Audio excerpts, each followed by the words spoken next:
The Angels have been maybe the most disappointing team in the last 10 years. Time after time, they'll sign big players just to fall short of the hype.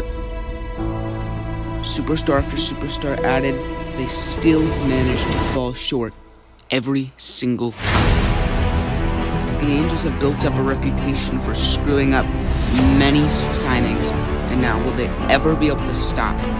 And will they be able to stop without trading away a massive player to their franchise?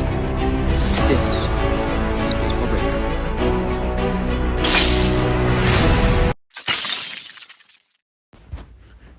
To start back in 2012, the Angels signed the Cardinals' Albert Pujols. This was thought to be a huge deal. It was almost certain he'd go back to the Cardinals. And it was thought there's no way the Angels could screw that up. They signed him for 10 years, $240 million. But this is a Hall of Famer that they signed. Despite only 3 seasons posting an OPS under 1,000 and never posting one under 900, his first season in LA, he dropped to an 859 OPS. While this still wasn't bad, it would be only downhill from here, as this would be the last time his OPS would eclipse the 800 mark. However, even with Pujols on a down year, they had Mike Trout, who took second in MVP, was an all-star Silver Slugger, and won Rookie of the Year, as well as Jared Warren, who won Cy Young. Wrong. While they still finished 89 and 73, they've missed the playoffs, because this is a pattern you will notice with the Angels. They always have a couple good players, and the rest just drop off. This is where the Angels started to lack consistency. Outside of Pujols and Trout, they had one batter in their lineup with an OPS over 800, as well as 4 under 750. As for the rotation, C.J. Wilson and Zach Greinke were okay, and Dan Herron was pretty fine too, but they wouldn't get that number 5 spot, and they also wouldn't have another top 50 pitcher that year. So at this point, the Angels would do what the Angels did best, signing Jared Weaver after one good season to a 5-year, $85 million contract. The problem with the Angels was they were buying players for what they were at their best and not looking for consistency. Both Weaver and Pujols over the next several years would continue to disappoint the team, and they, while would be strong, not for what they were being paid. As 2013 they went below 500, and while in 2014 they would wind up going 95 and 67, however would still lose first round in the playoffs.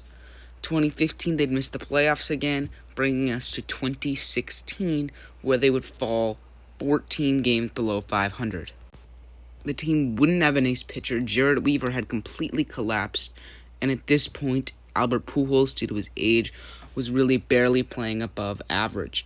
While Mike Trout was still raking, there was no one else doing well except C.J. Cron, who they'd wind up letting go to the Rockies. The other problem with the Angels is they would let guys like Cron go. They would be signing the wrong guys and letting the right guys go.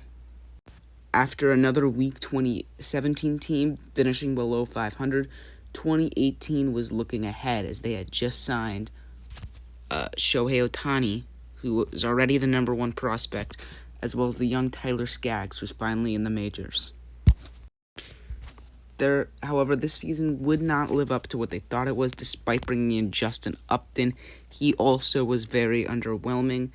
Albert Pujols had an OPS of 700 despite being paid $24 million that season, and they finally got Jared Weaver. They also now had, which was good though, Andrew Heaney and Garrett Richards both performing fairly well, and Skaggs was finally seeming to get used to the major leagues.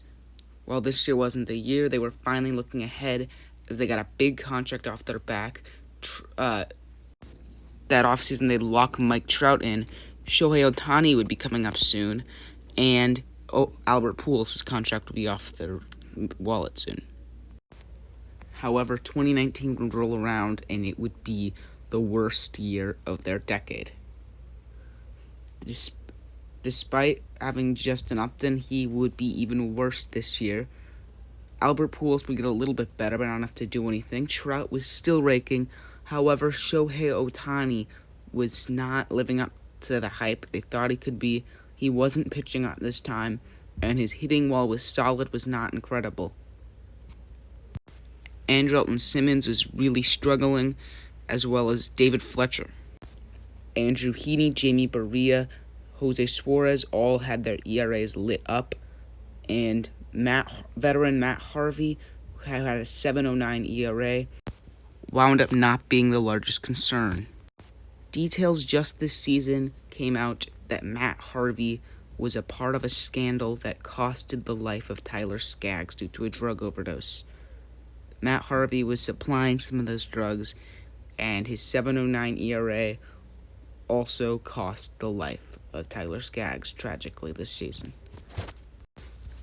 The Angels were suffering the loss of Skaggs, as he was a promising young player, and it was really, really disappointing and sad to see what happened, not just on a baseball status, but as a person.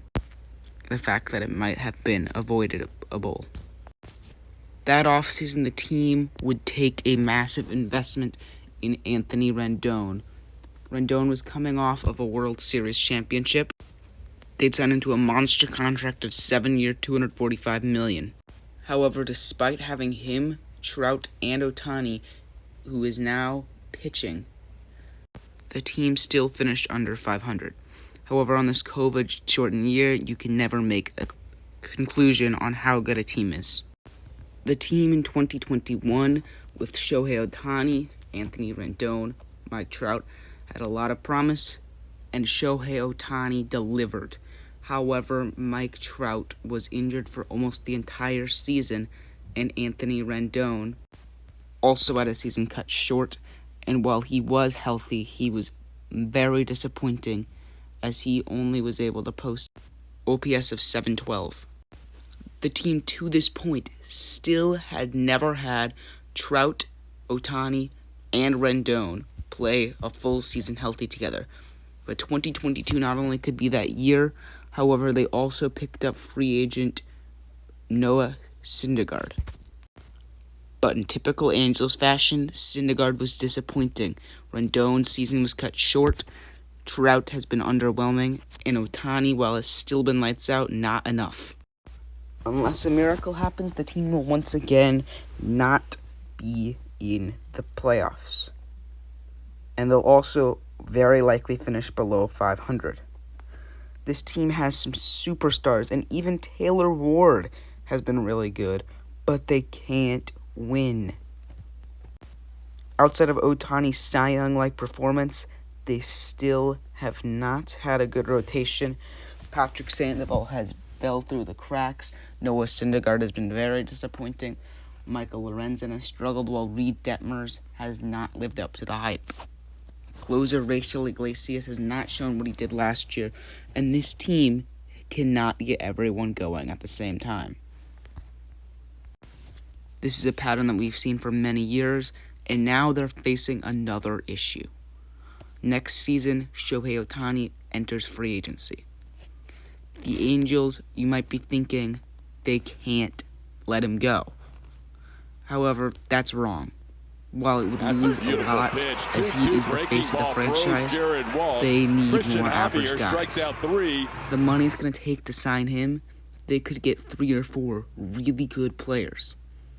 He's not only going to break records, his contract will likely peak $45 million AAV and could be upwards of $500 million. While yes, the Angels can afford this, they should be learning from their mistakes with Rendon, learning from their mistakes with Pujols, learning from their mistakes with Warren.